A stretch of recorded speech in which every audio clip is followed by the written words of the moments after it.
मुंबई महानगर पालिका का बजट पेश हो चुका है। बीएमसी का ये बजट 45,949 करोड़ का है और इस साल के बजट में 17.70% की बढ़ोतरी की गई है और बजट में कोरोना को देखते हुए हेल्थ पर भी जोर दिया गया है। तो वहीं दूसरी तरफ इंफ्रा पर भी जोर दिया गया है। सत्ता पक्ष शिवसेना का यह दावा है कि इस बजट में वो सारे वादे पूरे किए गए हैं जो शिवसेना ने अपने मैनिफेस्टो में किए थे। और एक तरफ सत्ता पक्ष शिवसेना बजट की तारीफ कर रही है तो वहीं दूसरी तरफ विपक्ष इसे सिर्फ चुनावी बजट कह रहा है। एक नजर डालते हैं बीएमसी के बजट पर।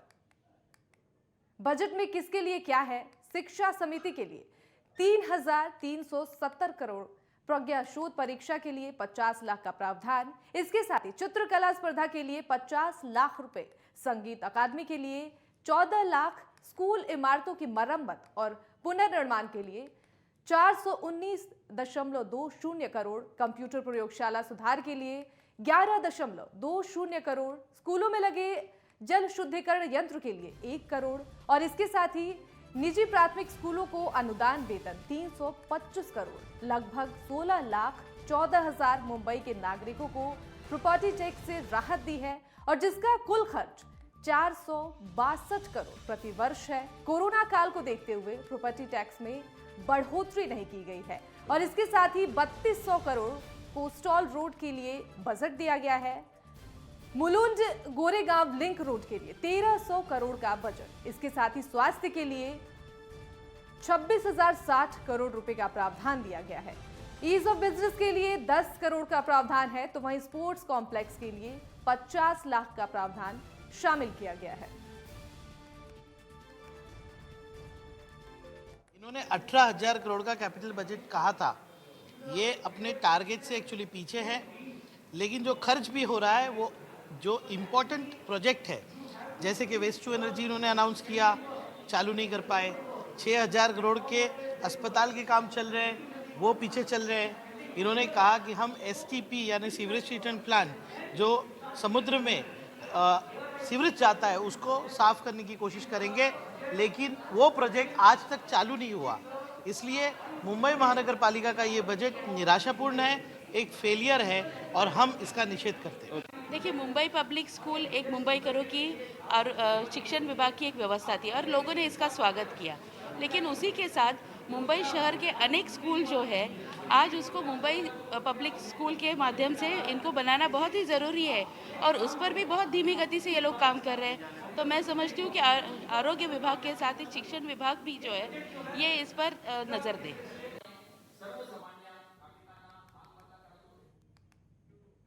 तो इसी खबर पर ज्यादा जानकारी के साथ हमारे संवाददाता राजन मिश्रा हमारे साथ जुड़ गए हैं। साफ तौर पर उनका रुख करेंगे। जिस तरीके से बीएमसी ने ये बजट जारी किया है, क्या कुछ जनता के हित में इस बजट को आप देख रहे हैं और जनता की क्या कुछ प्रतिक्रिया है इस बजट के पेश होने के बाद से? देखिए, वाकई में जिस तरीके से गुरुवार को बीएमसी ने अपना बजट पेश किया और जो पूरा बजट था वो करीबन 46,000 करोड़ रुपए का बजट पेश हुआ और ऐसे में जो शिवसेना है वो इस पूरे बजट को शानदार बता रही है। वहीं बीजेपी ने पलटवार करते हुए कहा है कि ये जो बजट है वो अमीरों के लिए बनाया गया है। और अगर बात करें जो 6-7 पॉइंट अगर मैं वो बताना चाहूंगा आपको, जो बीएसटी बसेस है उनकी जो आर्थिक तंगी है वो काफी खराब है और ऐसे में जो बीएसटी उपक्रम बसेस के लिए कुल जो बजट है वो 800 करोड़ रुपए का बजट है।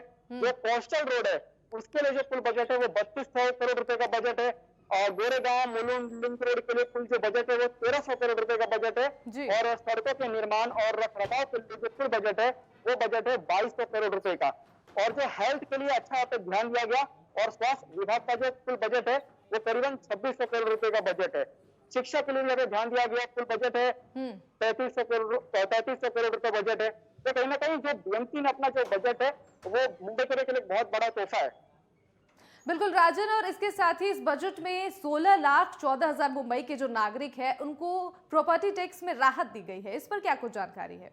देखिए, मैं यहाँ पे एक परियोजना आपको बताना चाहता हूँ। जो दहिसर, पोईसर और ओशीवीरा का जो दहिसर, पोईसर और ओशीवीरा और पालवट जो नदी के ऊपर जो परियोजना है उसके ऊपर जो बजट है वो बजट है कुल 200 करोड़ रुपए। तो कहीं ना कहीं जो मुंबई चुनाव भी काफी करीब है और ऐसे में जो बीएमसी ने जो बजट जो पेश किया ये वाकई में मुंबई करो के लिए काफी बड़ा बजट है। इसके साथ ही राजन, कोरोना काल को देखते हुए प्रॉपर्टी टैक्स में बढ़ोतरी नहीं की गई है। क्या लगता है आपको कि जिस तरीके से कोरोना का प्रकोप महाराष्ट्र में देखने को मिल रहा है, इससे वहां के जो आम नागरिक है उनको कितनी राहत मिल सकती है? देखिए, वाकई में बीएमसी ने इसमें बढ़ोतरी बजट में किया है। अगर देखा जाए, जो पहले का जो पिछला बजट था करीबन 39,000 करोड़ रुपए का बजट था, और इस बार जो बजट है वो करीबन 40,000 करोड़ रुपए का बजट है। तो ऐसे में बीएमसी ने पूरे बजट में बढ़ोतरी किया है। हालांकि ये जो बड़ी समस्या है बाढ़ की समस्या, उसके लिए भी बीएमसी ने एक बजट पेश किया, और वो जो बजट है, कुल बजट है 526 करोड़ रुपए, 526 करोड़ रुपए का बजट पेश किया है। जी, चलिए, तमाम जानकारी के लिए बहुत बहुत शुक्रिया आपका। तो राजन हमारे साथ जुड़े हुए थे, हमारे संवाददाता महाराष्ट्र, उन्होंने तमाम जानकारी बजट को लेकर दी है। इसी के साथ खबरों में आगे बढ़ेंगे। पुणे में गुरुवार को देर रात हुए बड़े हादसे में 5 मजदूरों की मौत हो गई, जबकि 3 मजदूर गंभीर रूप से घायल बताए जा रहे हैं, और फिलहाल घायलों का इलाज जो है वो जारी है। घटना पुणे के येरवाड़ थाना क्षेत्र की है। मौके पर पहुंची दमकल विभाग की टीम ने रेस्क्यू ऑपरेशन कर मजदूरों को बाहर निकाला। Deputy commissioner of police Rohidas Pawar ने बताया कि हादसे में 5 लोगों की मौत हो गई है, जबकि 3 गंभीर रूप से घायल है। वहीं ट्रैफिक पुलिस कमिश्नर राहुल श्रीरामे के मुताबिक हादसा येरवड़ा के शास्त्री वाड़िया बंगले के पास हुआ। यहां एक निर्माणाधीन बिल्डिंग में बेसमेंट में देर रात काम चल रहा था, और इस दौरान पार्किंग में अचानक लोहे का भारी स्लैब गिर गया। कमिश्नर ने आगे ये भी बताया कि स्लैब डालने के लिए 16 mm के लोहे के वजनदार सरिये से जाली बनाई गई थी, और जाली के सहारे खड़े मजदूर काम कर रहे थे। अचानक ये लोहे की विशालकाय जाली काम कर रहे 10 मजदूरों के ऊपर गिर पड़ी। आपको बताते चले कि मामले में 3 लोगों की हिरासत में लिया गया है, और जबकि ठेकेदार के खिलाफ FIR भी दर्ज कर ली गई है। यामध्ये महानगरपालिकेचा जर आपण रोल बघितला तर महानगरपालिका फक्त परवानगी, बांधकाम परवानगी देते। बांधकाम परवानगी दिल्यानंतर त्याचे जे काही त्यांचे बिल्डरचे जे इंजिनियर असतात ते याचं एक्झिक्युशन पूर्ण पाहतात। त्यांची नियमानुसार त्यांची प्रत्येकाची जबाबदारी निश्चित आहे। स्ट्रक्चरल डिझायनरची जबाबदारी ही स्ट्रक्चरल डिझाईन करणे आणि ते डिझाईन प्रॉपर असणे ही जबाबदारी आहे। त्यांचा जो साईट इंजिनियर असतो म्हणजे त्याची जबाबदारी असते की ती त्या ह्याच्याप्रमाणे एक्झिक्यूट करणे, आणि बाकी याच्यामध्ये फॉर्मवर्क डिज़ाइन किंवा असे कंपोनेंट येतात। 11:15 के आसपास येरवड़ा शास्त्रीनगर एरिया में ये दुर्घटना हुई है। इस दुर्घटना में टोटल 5 लोगों की मृत्यु हुआ है। उसमें 2 लोग सीरियसली इंजर्ड है और 3 लोगों को माइनर इंजरीज है। ये जो साइट है उस जगह का मालिक है फारूक वाड़िया, और जो कंस्ट्रक्शन का काम कर रहे हैं वो अहलुवालिया कंस्ट्रक्शन कंपनी काम कर रही है। सर, क्या बन रहा है यहाँ पे? यहाँ पे मॉल का काम चालू है। बेसिकली जो बेसमेंट का काम चालू था, स्टील फ्रेमिंग का काम चालू था, उसमें ये दुर्घटना हुई है। उसमें 5 लोगों की मौत हुई है। फिलहाल रुकेंगे एक छोटे से ब्रेक के लिए, जल्द हाजिर होंगे।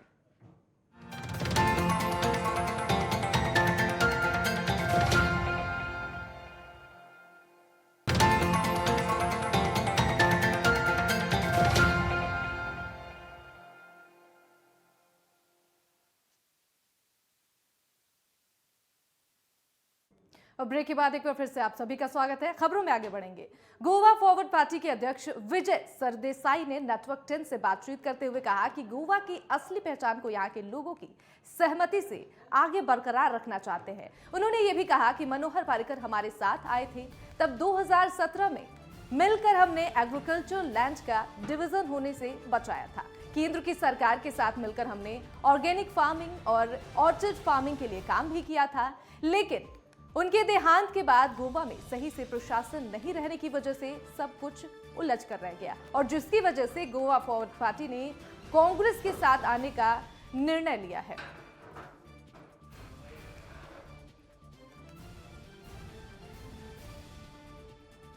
पहले ऐसी बात है कि मनोहर पर्रिकर जी को, जो राष्ट्र के संरक्षण मंत्री थे, उनको हमने इधर बुला के इधर का सरकार स्थापित करके बीजेपी को दिया 2017 में। तो उनके लिए वो एक्चुअली वैसा डिमोशन था, पर गोवा के लिए, और गोवा में जो 16,500 करोड़ का जो इंफ्रास्ट्रक्चर इन्वेस्टमेंट था सेंट्रल गवर्नमेंट का, वो कंटिन्यू रहने के लिए और उनकी जो वो दिल्ली में कॉन्टैक्ट्स और जो ये पावर था वो यूज़ करके गोवा को कुछ फ़ायदा होने के लिए हमने उनको इधर बुलाया और उनको मुख्यमंत्री बनाया। अभी उसमें उन्होंने मनोहर पर्रिकर जी ने पहले डिक्लेयर किया कि ये बीजेपी का सरकार नहीं है, ये गोयकारपण का सरकार है। गोयकारपण इसका मतलब है गोवननेस, और हमारा पार्टी का एक ही मकसद है गोयकारपण। इसका मतलब है गोवा गोवन एंड गोवननेस। अभी गोवननेस का सरकार होने की वजह से हमने जो नारियल का झाड़ है, जो नारियल का पेड़ है, उसको पहले सरकार ने ग्रास के माफिक फॉरेस्ट एक्ट में वैसा ये किया था। तो ये जो नारियल का झाड़ है, जो कल्पवृक्ष है, उसको हमने स्टेट ट्री बनाया पहले with in 7 days of formation of the government. उसके बाद में हमने बहुत ऐसे स्टेप्स लिए। मैं टाउन प्लानिंग, आर्काइव्स और एग्रीकल्चर का मंत्री था। टाउन प्लानिंग में हमने 49(6) करके लाया। एक 49(6) जो सिर्फ सिटीज़ में लागू होता है, वो सब स्टेट के लिए लागू किया। इसमें development of illegal plots, agriculture plots सब डिवाइडेड फॉर सेटलमेंट पर्पजेस, ये बंद किया। ये सब एनवायरमेंटल एक्टिविस्ट का डिमांड था उस टाइम पे। ये डिमांड हमने एक्सेप्ट किया और गोवा को सेव किया, नहीं तो गोवा एक बहुत बड़ा झोपड़पट्टी हो सकता था। ये एक किया। दूसरा बात ऐसा है कि गवर्नेंस मेंटेन करने के लिए हमने जो बाहर के लोगों ने आके इधर सेटलमेंट जोन्स बनाए और गोवा के लोगों का सेटलमेंट था वो एग्रीकल्चर बनाया। इसका दुरुस्ती करने के लिए एक 16B का सेक्शन लाया। पहले ऐसी बात है। और वही एंटीलिया केस में मनी लॉन्ड्रिंग की जांच कर रहे प्रवर्तन निदेशालय ने अपनी चार्जशीट में कई चौंकाने वाले खुलासे किए हैं। अनिल देशमुख ने दावा किया है कि साल 2021 का चर्चित एंटीलिया कांड और मनसुख हिरेन हत्याकांड का मास्टरमाइंड कोई और नहीं बल्कि मुंबई पुलिस के पूर्व पुलिस कमिश्नर परमवीर सिंह है। इस पर कैबिनेट मंत्री नवाब मलिक ने अपनी प्रतिक्रिया भी दी है। नवाब मलिक ने कहा कि परमवीर सिंह एंटीलिया विस्फोटक मामले के मास्टरमाइंड है और एनआईए उन्हें बचाने की कोशिश कर रही है।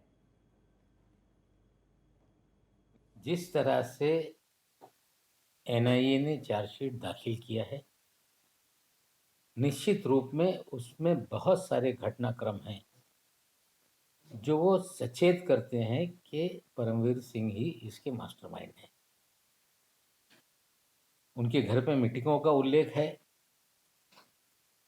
परमवीर सिंह वजह के साथ कमिश्नर ऑफिस में 6-6 घंटा बंद कमरे में घटनाक्रम के बाद मीटिंग करते रहे और पूरे मामले को सरकार की दिशा भूल करने का काम परमवीर सिंह स्वयं कर रहे थे। हमें लगता है कि एनआईए उन्हें बचाने